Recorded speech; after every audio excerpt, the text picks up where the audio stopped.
You changed your opinion the moment you saw their face shift. You laughed at something that wasn't funny. You said yes when every part of you was already exhausted. And the strange thing is, you did it so smoothly, so automatically, that you almost didn't notice. Almost. Because somewhere underneath the agreement, something small and tired knew exactly what just happened. This is social behavior explained. Every Saturday, we name one invisible pattern running underneath the surface of how people connect, withdraw, and show up for each other. Today, people-pleasing. Not politeness, not consideration. The specific pattern of reshaping yourself around other people's comfort until you can no longer find where they end, and you begin. Stay with this one. Here is what most people get wrong about people-pleasers. They think it is weakness.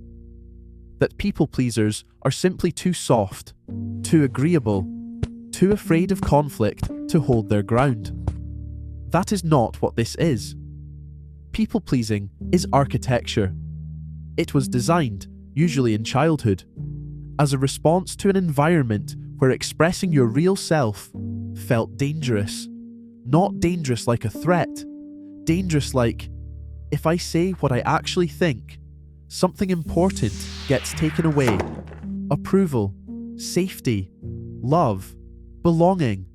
So you built something, a version of yourself that was easier to be around, more agreeable, more helpful, more whatever the room needed you to be.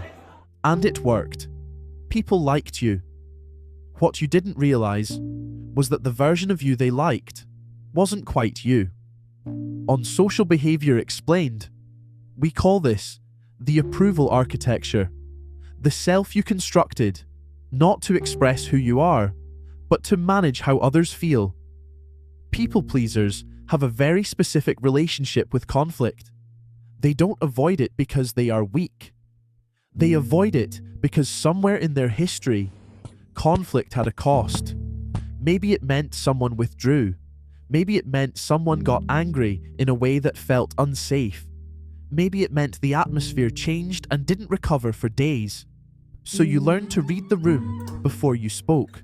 You learned to soften your edges, qualify your opinions, apologize before you had done anything wrong. You became fluent in other people's emotional states. You could feel a shift in someone's mood before they said a word. And the moment you felt it, you moved.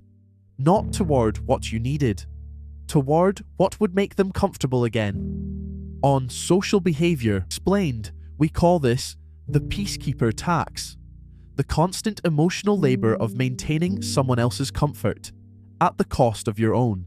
Now here is the part that makes people-pleasing genuinely difficult to recognize in yourself. It does not feel like self-betrayal. It feels like kindness. It feels like being a good friend, a good partner, a good colleague. It feels like maturity, like you have learned to prioritize relationships over ego. And sometimes, it genuinely is those things. The problem is, you cannot tell the difference anymore. You have been doing it for so long, adjusting, accommodating, softening, that you have lost access to what you actually think. Ask a people pleaser what they want for dinner, and watch what happens. They will ask what you want first, not because they do not have a preference, because expressing a preference feels like a risk they are not sure they can afford. On Social Behaviour Explained, we call this the borrowed identity, the version of yourself assembled from other people's preferences, because somewhere along the way, your own stopped feeling safe to show. Here is what people-pleasing costs that nobody talks about. It costs you your relationships, not immediately, not obviously, but over time. The people closest to you stop knowing you. They know the version of you that agrees with them, the version that laughs at the right moments, the version that never makes things uncomfortable. They do not know what you actually think about the things that matter. They do not know where your real limits are. They do not know what you look like when you are genuinely angry, or genuinely hurt, or genuinely in need of something. And because they do not know those things, they cannot actually reach you. You are surrounded by people who like you and completely alone. The loneliness of a people pleaser is a very specific kind. It is the loneliness of being in the room and not being there, of being known and unknown at the same time. On Social Behaviour Explained, we call this the invisible fence, the boundary you built to keep people comfortable that ended up keeping them out. So what do you do with all of this?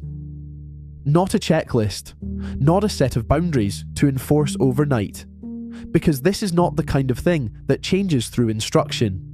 The shift begins with one small act of honesty. Not a confrontation, not a declaration, just one moment where you say what you actually think, not the softened version, not the qualified version, the real one, and you sit with what happens next. Because the fear underneath people-pleasing is always the same. If I stop performing, they will leave. If I stop agreeing, they will withdraw.